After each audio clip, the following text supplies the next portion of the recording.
lulusan Unmul angkatan 2001, kimia analis, S1-nya, S2 manajemen pendidikan. Saya lahir di kota Bontang. Ada orang Bontang? Orang Bontang, satu kampung. Bapak saya dari Sulawesi, ibu saya dari Jawa Timur. Jadi saya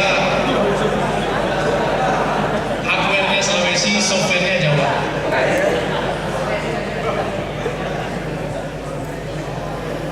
Mungkin teman-teman baru pertama kali ketemu saya, salam kenal dari saya. Anda tahu gajah? Gajah itu besar kan? Jadi kalau saya bilang gajah, tolong dijawab besar. Mudah-mudahan yang jawab nanti lulus kuliah sukses. Yang nggak jawab mudah-mudahan sakit gigi. Gajah, gajah. Yang putrinya mbaknya dulu gajah. Yang mas-masnya gajah. Itu udah cukup, harus pakai gerakan. Kalau saya bilang gajah, jawabnya besar, tapi tangannya begini. Gajah besar. Tes ya. Gajah besar. Gajah besar. Oke, bagus. Kalau saya bilang semut, jawabannya kecil. Tes ya. Semut. Semut. Biar adil, pakai gerakan. Begini. Semut kecil. Semut kecil. Oke? Tes ya. Gajah besar. Semut. Gajah. Semut. Kita akan latihan 2 kali. Namanya juga latihan. Kalau latihan salah itu nggak berdosa. Tapi yang ketiga nanti final. Siapa yang salah? Saya mau cari 5 orang.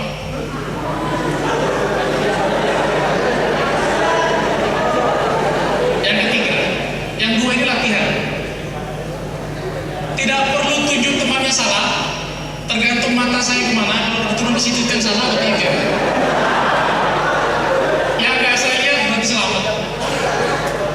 Apa definisi salah itu? Jika yang pertama dia tidak bersuara, yang kedua dia tidak bergerak, yang ketiga saking bingungnya dia diam aja. Tes. Oke. Yang pertama ya, kita latihan aja. Nama hewan yang terakhir saya sebut itu yang ada gerakan dan ada bilang dia besar atau kecil. Volume diturun dikit aja. 1 kali sentuhan. Oke, thank you. Tes ya. Gajah, semut, gajah, semut, semut, semut, gajah, gajah, semut, semut, gajah, semut, gajah, semut, gajah. Gajah, semut, gajah, semut, semut, gajah, gajah, semut, semut, semut, semut, semut, semut. Gajah.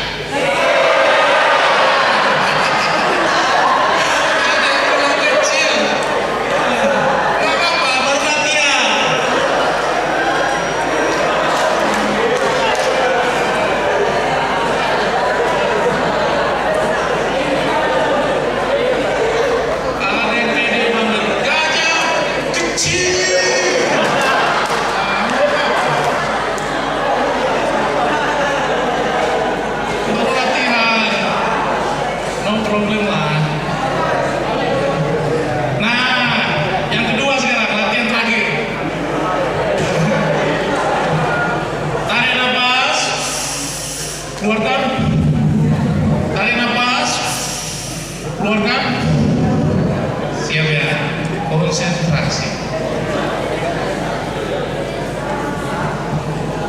Gajah, semut, semut, gajah, gajah, semut, semut, gajah, gajah, gajah, semut, semut, semut, gajah, gajah, semut, semut, semut, gajah, semut, semut, gajah, gajah, gajah, gajah, gajah, semut, semut, semut, semut, gajah, gajah, gajah, semut, semut, semut, semut, semut, semut, semut, semut, gajah, gajah, gajah, gajah, gajah, gajah, semut.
Jadi jiwanya nggak stabil, ada kudeta di dalam itu.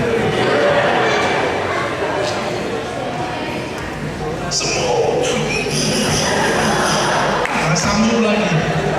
Nah, sekarang yang terakhir ini horor. Ini final lah. Pokoknya yang salah-salah. Definisi salah 3 yang pertama, dia nggak bergerak. Saking takutnya nggak sanggup bergerak. Salah. Yang kedua salah gerak, ngomongnya lain. Salah yang disebut ya. Tarik nafas. Keluarkan. Tarik nafas. Keluarkan. Bagus.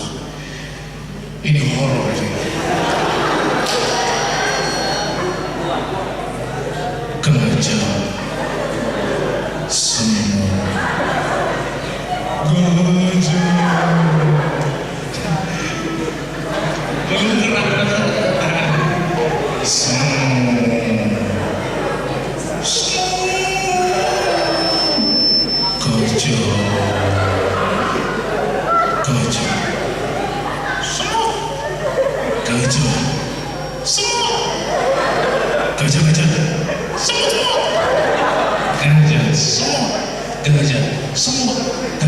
semut, hati-hati gajah, semut, gajah, semut, gajah.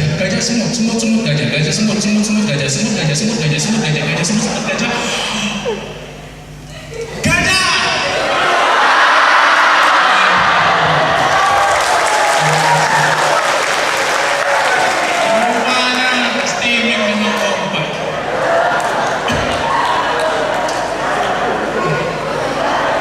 Kali ini saya lihat belum ada yang salah. Di Facebook itu saya banyak teman anak-anak steaming. Jangan-jangan ada di antara kalian. Jadi saya senang berada di sini. Saya sering diminta pengajian, tapi karena tabrakan kan banyak fakultas.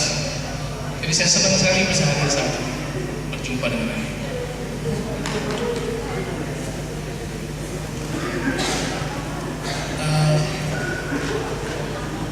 Ada 3 hal yang perlu Anda pahami. 3.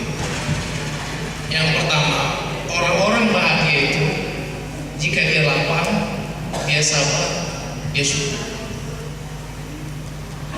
Tahun 2006 ke bawah di Amerika, di jembatan Golden Gate, San Francisco, itu orang loncat bunuh diri setiap hari, bahkan rekor tertinggi itu 43 orang per hari.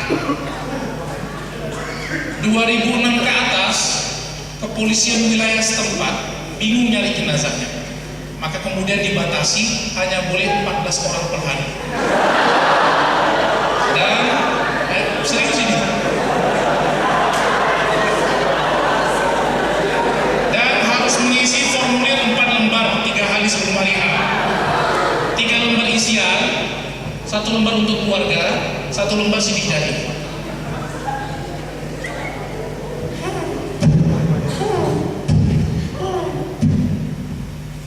Seorang mahasiswa Harvard University bidang sosial S2, dia punya tesis meneliti orang yang loncat itu.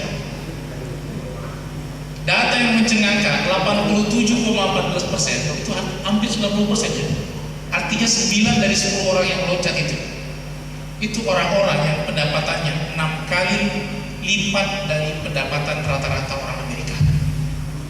Jadi pendapatan paling rendah ditambahin pendapatan paling tinggi dibagi jumlah penduduk dikali 6, itu pendapatan minimal mereka.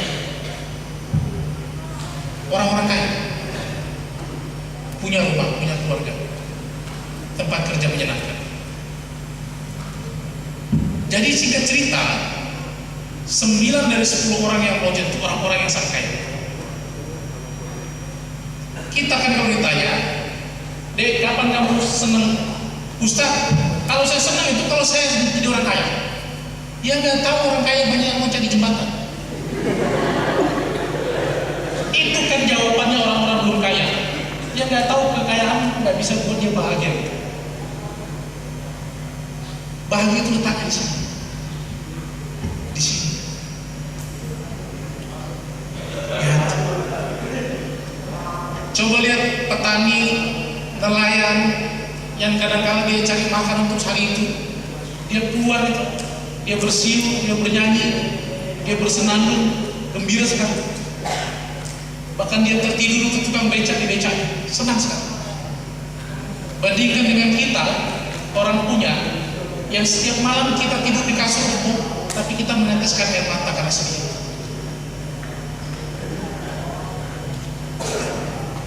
Anda bahagia itu jika Anda lapang, jika Anda sabar, jika Anda syukur. Itu dalam kitab Tazkiyatun Nafs saya bawa. Ada orang lapang, orang sabar, tapi nggak mau syukur, dia kehilangan sepertiga kebahagiaan. Tidak peduli dia punya apapun di dunia ini. Ada orang lapang, tidak mau sabar, tidak mau syukur, dia kehilangan 2/3 kebahagiaan. Ada orang tidak mau lapang, tidak mau sabar, tidak mau syukur, dia kehilangan seluruh kebahagiaannya. Apa Anda pikir Fir'aun itu bahagia? Dia punya tentara, dia punya emas yang barangkali kalau digali itu emasnya Fir'aun lebih tinggi dari piramidnya. Kurang bahagia apa Korun itu? Jadi lapang, sabar. Saya terangkan 15 menit saja. Lapang. Apanya yang lapang, Ustaz? Hatinya yang lapang. Pak Kiai, Assalamualaikum Pak Kiai. Waalaikumsalam. Kamu lama gak datang nih. Iya Pak Kiai, saya mau minta tolong. Minta tolong apa? Pak Kiai, saya minta tali tambang sama sebungkus racun. Ada nggak? Boleh. Kamu minta kok macam-macam. Pak Kiai, saya nggak tahan lagi Pak Kiai. Kuliah saya nggak selesai-selesai. Uang kiriman saya lambat datang. Bukan akhir bulan Pak Kiai, 4 bulan belum datang. Saya nggak tahan lagi. Saya mau bunuh diri Pak Kiai. Pakai tali tambang itu kalau nggak mati baru minum racun. Loh, kamu ini mau mati di depan Kiai ini? Mati yang mati sendiri. Mau datang sini. Pak Kiai, saya mau mati di depan Pak Kiai supaya Kiai bisa doain saya gak lama-lama di neraka gitu. Siang Kiai ini biasa ngadepin orang putus asa. Dia balik masuk ke kamar, dia bawa segelas air. Ada segelas air? Tuh. Tolong segelas air.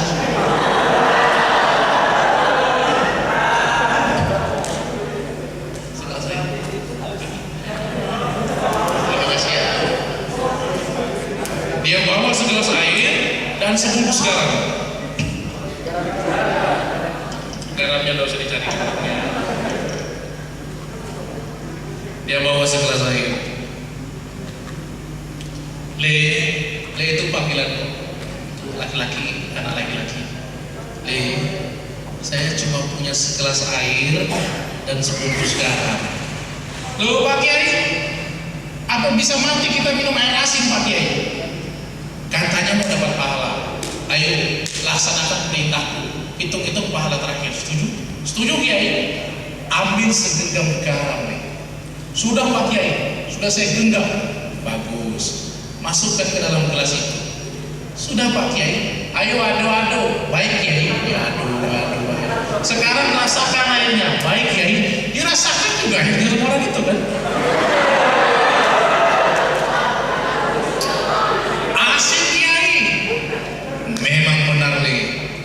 Asin, saya nggak tahan lagi. Ayo minum lagi Le. Baik Kiai.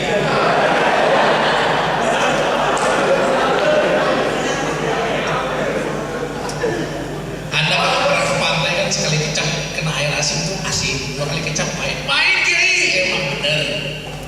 Ayo ambil segenggam lagi. Ini Kiai udah ikut saya kemana Kiai?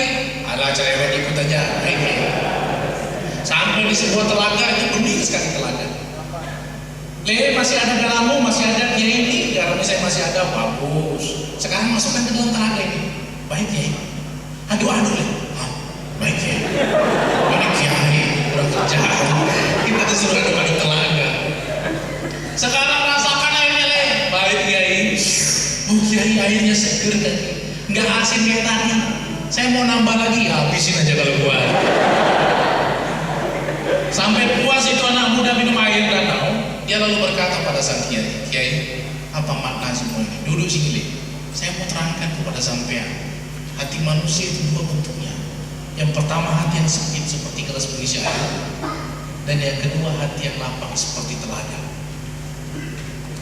Tapi kalau hatimu sempit seperti gelas berisi air, maka garam dalam genggaman itu ujian, cobaan, penderitaan, kedukaan, kesedihan, tugas-tugas yang berat masuk ke dalam hati yang sempit seperti gelas berisi air, maka nanti hatimu akan terasa pahit dan asin, sehingga kau ingin mengakhiri hidup atau minimal mengakhiri perjuanganmu dalam hidup. Tapi coba hatimu kau lapangkan seperti telaga, maka garam dalam genggaman ujian, cobaan, penderitaan, kedukaan, kesedihan masuk ke dalam telaga itu tidak akan membuat seluruh telaga menjadi asin dan pahit.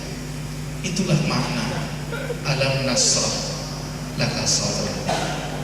Telah kami lapangkan dadamu Muhammad. Tahukah Anda, adik-adik sekalian, maintenance sentuhan pertama Tuhan terhadap para nabi dan rasul bukan dikasih tentara yang banyak, bukan dikasih bukit emas, tapi dilapangkan dia punya dada. Karena orang yang lapang dada itu lebih cenderung tegar menghadapi masalah, lebih mudah memaafkan, lebih tahan singgungan. Terus Ustaz, bagaimana hati kita lapang? Ala dzikrillah tatma'innu.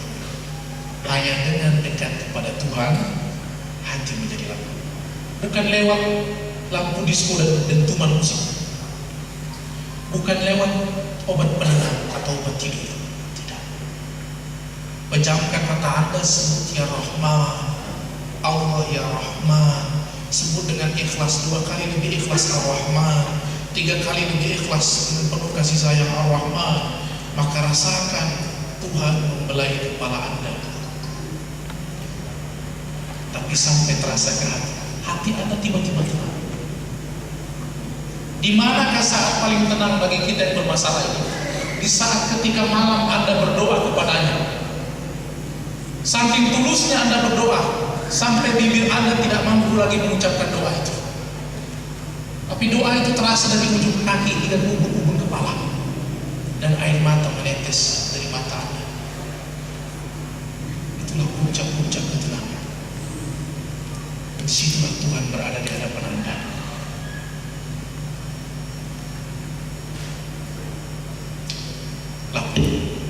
Yang kedua, sabar.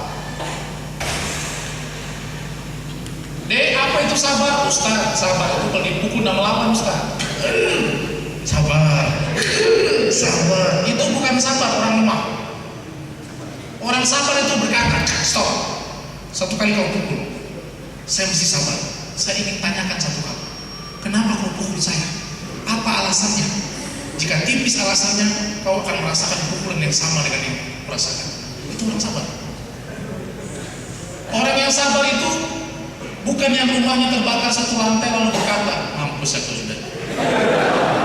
Orang yang sabar itu dia mampu mengangkat kepalanya, memang menetes air mata, tapi dengan mata yang tajam dia lihat, Tuhan, hari ini terbakar rumahku 1 lantai, tapi izinkan dan beri aku kekuatan, aku akan bangun 2 tahun lagi rumah yang 2 lantai. Itu orang sabar. Orang sabar itu bukannya orang sabar itu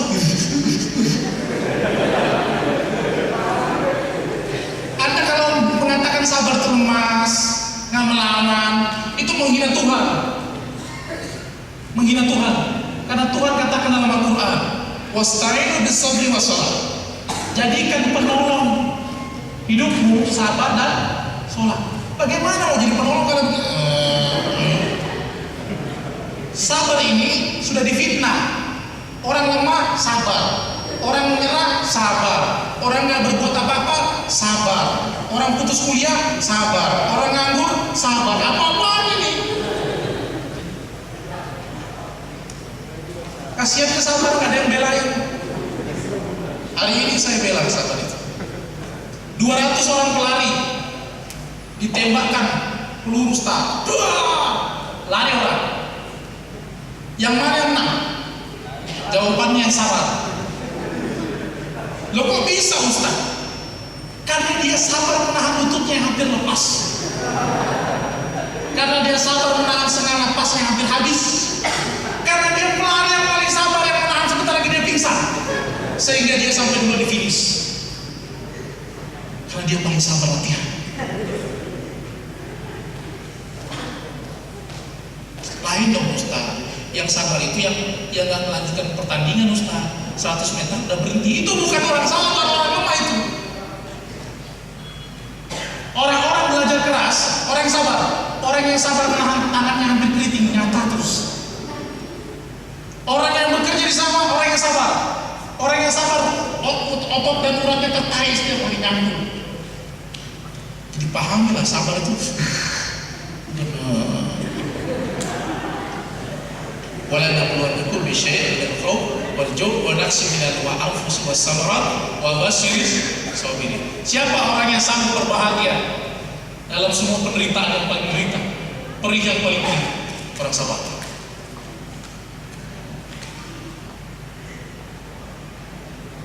Ada perang namanya Zatul Riqah.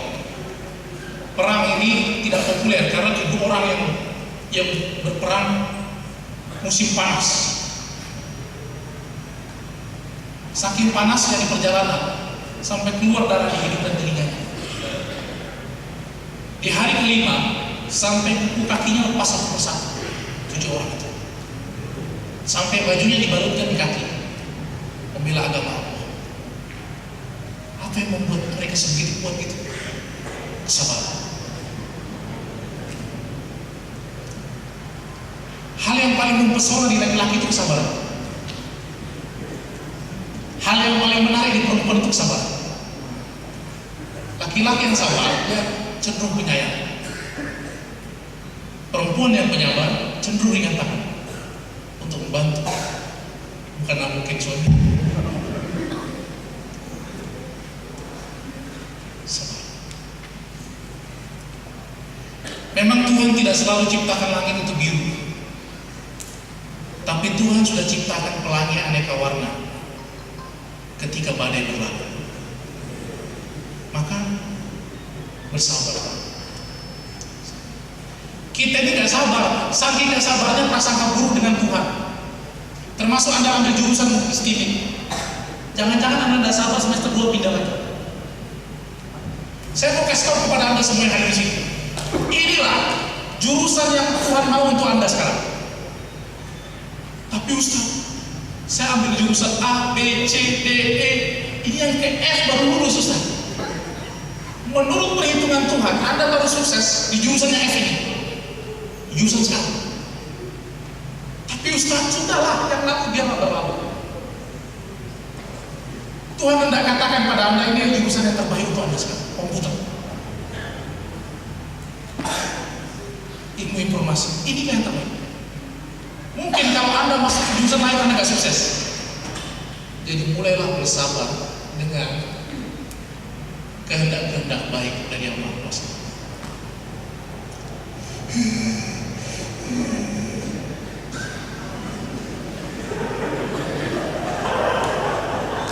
Saya gak sabar Ustaz.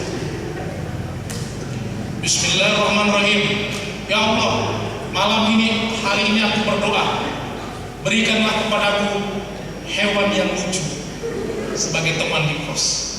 Amin. Besok pagi jam 7 pagi datang titipan kilat. Langsung dikabulkan. Emang Tuhan Maha Kaya. Dia buka kotak itu sekali aja. Tadi minta apa? Hewan yang lucu. Dibuka kotaknya, kaktus apa? Ular berbulu. Ya Allah, apa nggak salah kirim ini Tuhan? Apa di seluruh hutan di alam semesta ini tidak ada yang lain selain ini? Baiklah ya Allah, saya terima kenyataan ini. Besok lagi dia berdoa, Tuhan, saya revisi doa saya.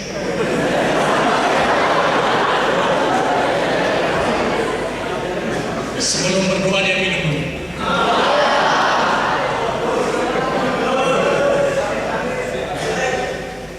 Sambil menunggu kiriman air datang. Tuhan, baiklah.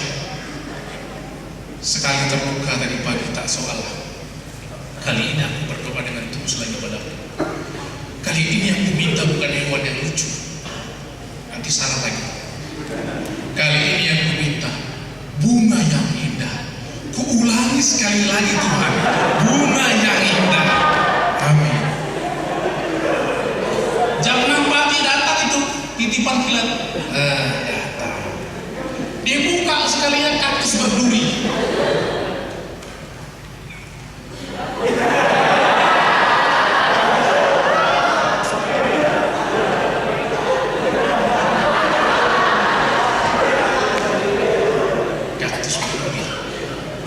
Ya Allah, hamba kan minta bunga yang indah, sekarang kau kaktus berbunga. Cukup ya Allah, aku tidak mau lagi berdoa padamu. Lebih baik aku gak mau lagi sholat, lebih baik aku jadi orang jahat saja.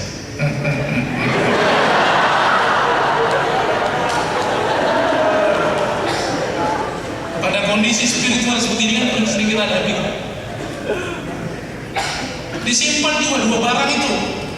1 minggu kemudian ulat berbulu tadi jadi kepompong. Kepompong berakhir dengan kupu-kupu.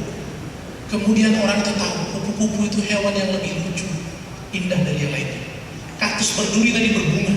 Kalau mbak tahu bunganya kaktus itu jauh lebih indah dari bunga yang lain. Kemudian orang ini tersadar dan bersujud kepada Allah. Ya Allah, rupanya perbuatan Tuhan itu selalu indah pada waktunya. Di atas semua kekesalan Anda, tidak terimanya Anda, kejengkelan Anda, protes Anda yang bertubi-tubi tiap hari, Allah merancang masa depan yang terbaik untuk Anda. Maka mulai hari ini bersabarlah. Yang terakhir, syukur. Syukur ini adalah instrumen yang paling nyaman untuk menikmati kehidupan dunia. Tapi sebaliknya, syukur ini, ketidaksyukuran itu membuat Anda menjadi orang yang paling menderita di dunia. Dulu saya semester 2 hobi betul sama film India. Sampai ibu saya masuk kamar saya, astagfirullahaladzim, kata ibu saya. Jadi gambar sahukan itu tertempel. Sebelah dua. Astagfirullahaladzim, kamu nih kakekmu kiai apa tempelan bintang film India. Sampai saya bisa lagu India itu 16 lagu. Jadi yang nyanyi Sahrulkan itu bukan Sahrulkannya, dia lip sync aja. Penyanyinya itu Solu Nigar. Saya menang itu lomba nyanyi lagu di 17 Agustus. Juara dua aja dari 3 peserta. Ibu-ibu lagi 2.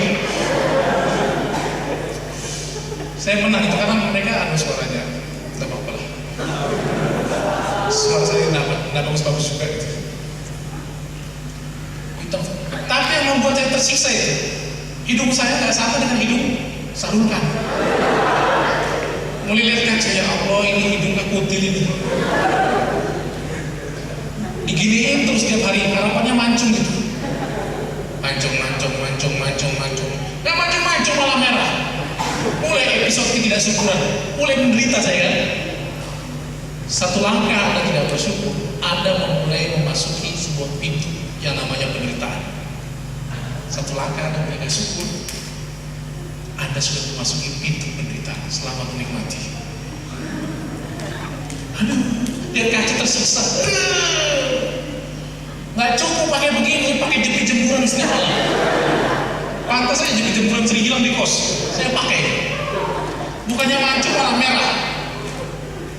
Akhir semester 2 ada pertandingan sepak bola di lapangan Kursetrasi. 10 tahun lalu lapangan itu nggak terlalu bagus. Banyak tanahnya, rumputnya nggak terlalu kuat, jadi sering orang jatuh. Waktu itu saya masih kurus, macam beliau ini kurus ya, masih kurus ya, striker. Tim saya itu kalau nggak ada saya lebih baik nggak main, karena pas 11 orangnya, antar fakultas kan, kencangnya saya lari itu kencang. Saya kalau lihat Adi Firmansyah kan saya masih muda dulu. Saking kencangnya saya lari itu nggak ada yang bisa ngejar. soalnya.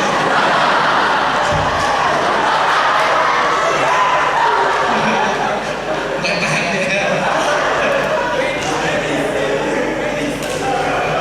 Nggak apa-apa, ceramah itu masukan ilmu secara nggak sadar kan. Nggak bisa dikejar, sudah ditekel sama pek, jatuh duluan muka. Kemudian saya senyum dalam jatuh. Semua khawatir lihat udah bangun-bangun ini sakit. Ya Allah, saya bangkit, masih ada pasir. Terima kasih ya Allah. Saya mulai sadar selama ini saya salah karena nggak syukur punya hidup kayak gini. Andaikan hidup saya mancung saat ini, pasti sudah patah dan berdarah. Operasinya jutaan. Orang uang kos aja nunggak 3 bulan. Terima kasih Allah. Untuk striker segesit saya, memang hidupnya harus yang seperti ini. Jadi tahan bantingan kan? Udah apa-apa, beres aja.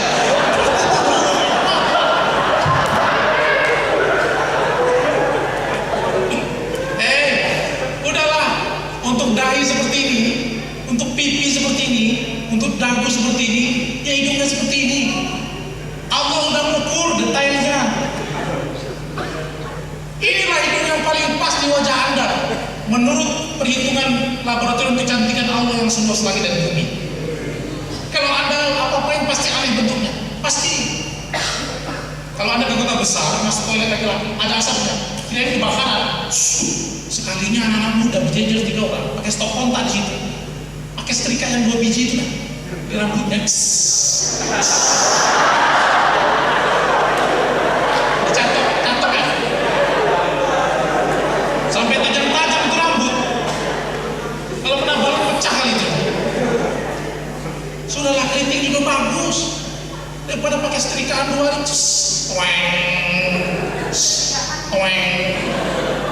Rambut keriting itu bagus kok. Mandi gak terlalu ketahuan kita. Yang mbak-mbaknya, kalau nggak syukur jadi menderita kulit. Ya Allah Ustaz, kulit saya hitam banget Ustaz. Siapa bilang? Saya pernah 3 bulan dengan orang luar negeri 4 orang. Eropa 1, dari Amerika 1, Inggris 1, Jepang 1. Takeshi. Yang masih ada di Kalimantan, Takeshi sekarang di Berau. Dia bilang, bincanglah kami pakai bahasa Inggris kan. Itu waktu itu ada bantuan dari DITI, alat aquabides. Aquabides itu kan sekali uang. Aquabides itu 2 kali uang. Cuma instrumennya agak rumit, dikirim orang pelatihan. Saya mau pilih ngobrol lah kami itu dari masalah makanan, kulit, rambut, macam-macam. Ada tahu orang-orang bule itu kalau lihat dari jauh memang cakep gitu, tapi kalau sudah mulai dekat itu kulitnya berpori-pori seperti jeruk. Ya betul. Baru dia bilang, Mr. Sani, kulit yang paling cantik itu kulit wanita yang paling cantik itu kulit orang Indonesia. Salmata. Sampai di Tikon, kalau Anda baca ini sudah lama, 3 bulan yang lalu, 67,11% krem yang laku di Amerika dan Eropa itu krem sawo matang. Bahkan bintang iklannya istrinya David Beckham, ya kan? Mereka itu sawo matang, pengen seperti Anda semua. Kita ini kok putih lagi.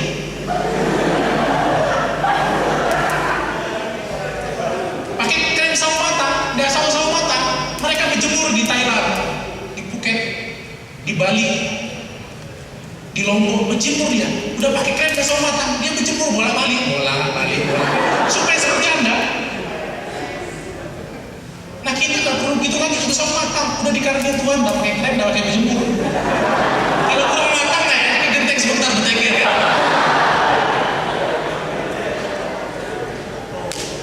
Nikmat Tuhan mana lagi yang kita mau dustakan? Sudahlah, cantik ini sawo matang, cantik sekali. Jadi teman-teman bersyukur. Kalau kita bisa nyukur yang di badan, kita bisa nyukur yang di luar. Pak, mobilmu mobil tua. Biar aja mobil tua. Alhamdulillah mobil tua. Nggak kena panas, nggak kena hujan. Walaupun kadang-kadang dorong sekeluargaan. Daripada tetangga sebelah cuma pakai sepeda motor. Yang pakai sepeda motor bilang alhamdulillah sepeda motor. Walaupun sepeda motor tahun 70-an. Lewat jalan berbatu semuanya bunyi, bautnya bunyi, rantainya bunyi, bannya bunyi, bodinya bunyi, joknya bunyi, kletek, spionnya aja bunyi, kletek. Cuma satu yang nggak bunyi, klaksonnya. Rupanya sudah habis akinya. Alhamdulillah masih bisa ngepot di simpang 4. Daripada tetangga sebelah cuma pakai sepeda ontel. Yang sepeda ontel kok alhamdulillah nggak pakai premium. BBM naik saya santai aja. Cukup nasi kuning ikan haruan 3 km sudah.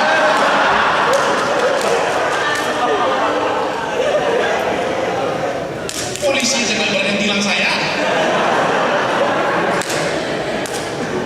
Hebat sepeda polisi nggak berhenti lagi. Anda parkir sepeda itu di mana aja nggak ada yang berhenti.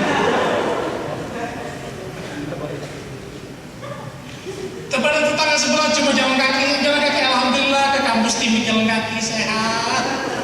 Tapi bawa baju 2, satu basah kuyup, satu berhenti. Sehat, aerobik setiap pagi dan sore, nggak ada yang nggak usah pakai bayar. Kan aerobik pakai bayar kan? Ini nggak usah pakai bayar. Iya siapa mau bayar Anda jalan kaki? Daripada tetangga sebelah kakinya sudah patah gara-gara jatuh dari motor. Yang kakinya patah ngomong alhamdulillah sudah patah, alhamdulillah. Cuma patah nggak hilang. 4 bulan lagi nanti sembuh. Daripada tetangga sebelah udah diamputasi yang dua-dua. Yang diamputasi dua-dua ngomong alhamdulillah masih hidup. Malam ini masih bisa nonton Indonesia lawan Vietnam.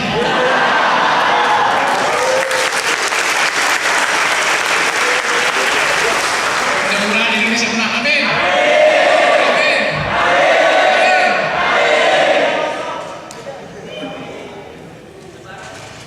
Nggak punya kaki tapi masih alhamdulillah masih sehat.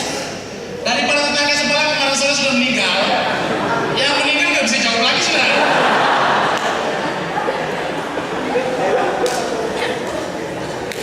Saya ingin menunjukkan kepada Anda semua betapa orang bersyukur itu tidak kehabisan bahan untuk berbahagia. Bukan ingin merendahkan orang lain, tapi merasakan seberapa beruntungnya dibandingkan orang lain.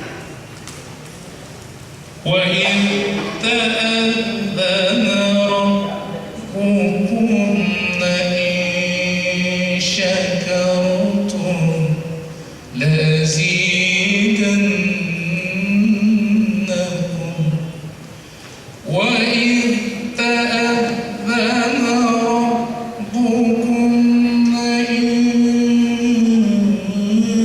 syakartum lazidannakum wa in kafartum inna adzabi lasyadid.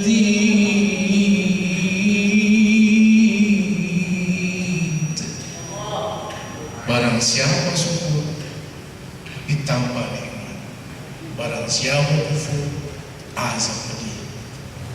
Anda harus tahu teknik Tuhan memberi rezeki.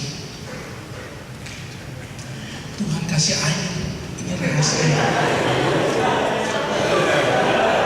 Tuhan kasih air kan 1 botol. Ini saya kasih tahu rahasia surah Ibrahim ini 1 botol. Tuhan udah siap di belakang dengan tangki airnya. Cuma Allah melihat respon pertama kali kita. Ketika kita dapat air satu botol, respon kita, ya 1 botol doang. Tuhan bilang sama tangki air, balik ke pangkalan. Kalau kita responnya positif, alhamdulillah, air 1 botol, Tuhan tersenyum lalu. Tangki air maju, hambaku, karena engkau bersyukur dengan air pemberian yang sedikit itu. Kalau orang bersyukur, ditambahkan iman. Ambillah air 1 tangki ini beserta tangki-tangkinya. Maka waspadalah dengan pemberian Allah yang sedikit. Cina. Jangan. Dapat kiriman sedikit ini kiriman, mau mengeluh. Jangan.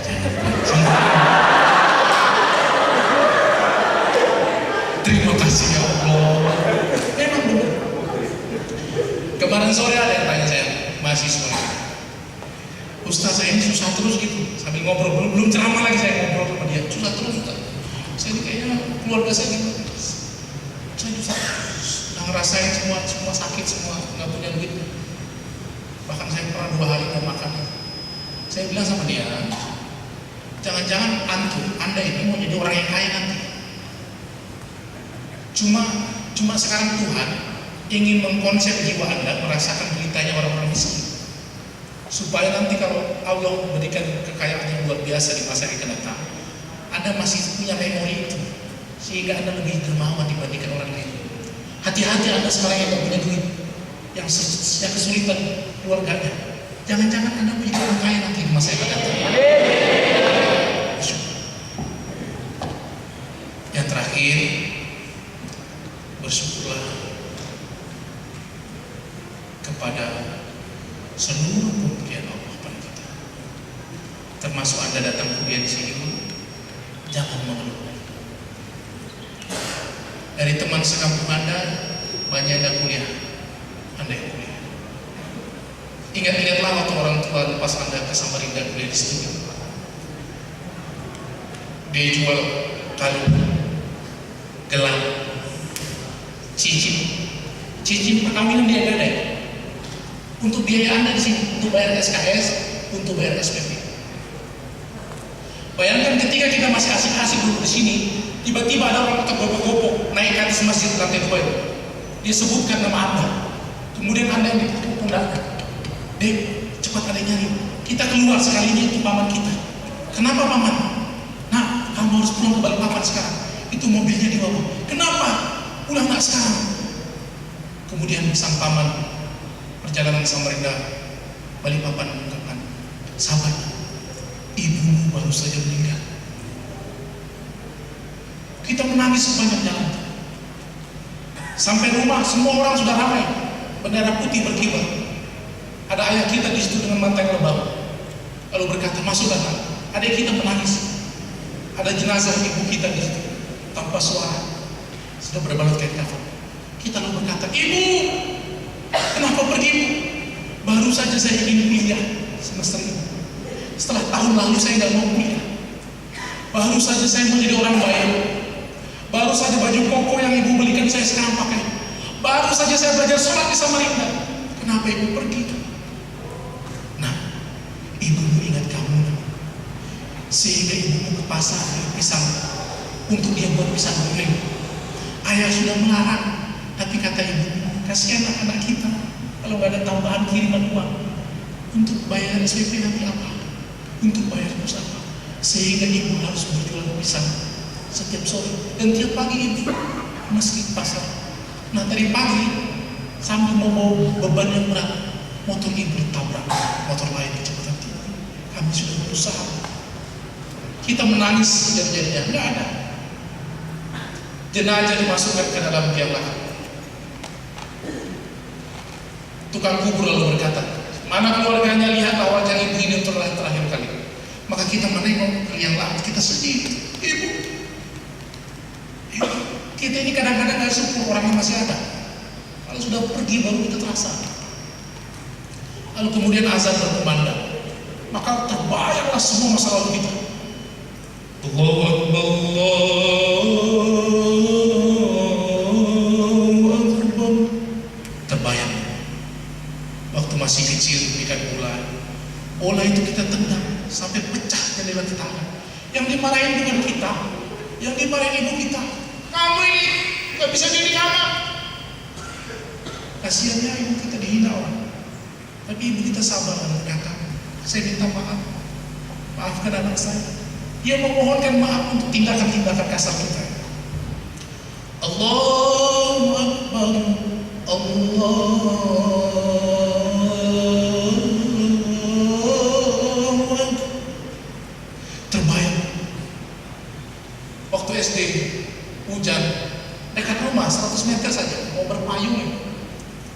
Ibu kita bilang, nah ayo berpayunglah bersama ibu. Kita bilang, nah bu saya malu berpayung ibu.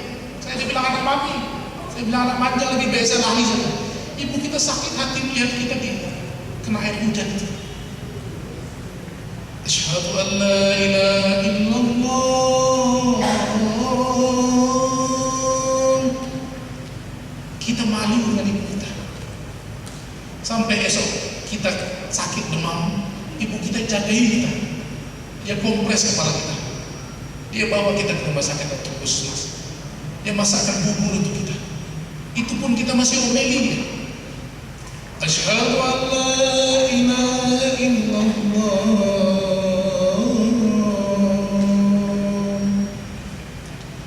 Masuklah SMP, pembagian rapor.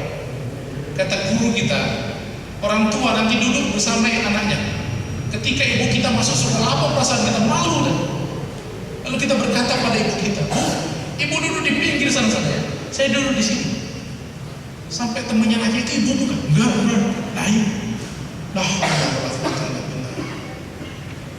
Ibu ini berkorban jiwa untuk kita. Bahkan kita malu mengakui orang yang berkorban jiwa untuk kita. Asyhadu anna Muhammadar Rasulullah. Terbayang. Kita les bahasa Inggris, matematika, tapi kita bolos. Padahal ibu kita harus menunda banyak keperluan untuk bimbingan belajar kita. Asyhadu anna Muhammadar Rasulullah. Lulus SMP, senang sekali. Keliling-keliling Samarinda, coret-coret baju. Padahal masih SMP. Ibu kita sudah nunggu, udah dandan, udah masak yang enak. Sampai sore, sampai dia tertidur depan rumah, kita tak datang. Sampai kita datang, dia marah. Bu ngapain ibu di sini? Mau ada acara arisan. Nah, ibu nunggu kamu nak. Gimana kabar lulus? Ibu enak aja. Hadiahnya mana? Hadiahnya mana? Hadiahnya mana bu? Ayyala sholat. Kelas 2 SMA. Nah, sholat. Ibu belikan nih sarung, peci. Saya masih muda bu. Santai aja. Ayyala sholat. Ramadan tiba. Dibangunin sahur ngamuk dibangunin sahur.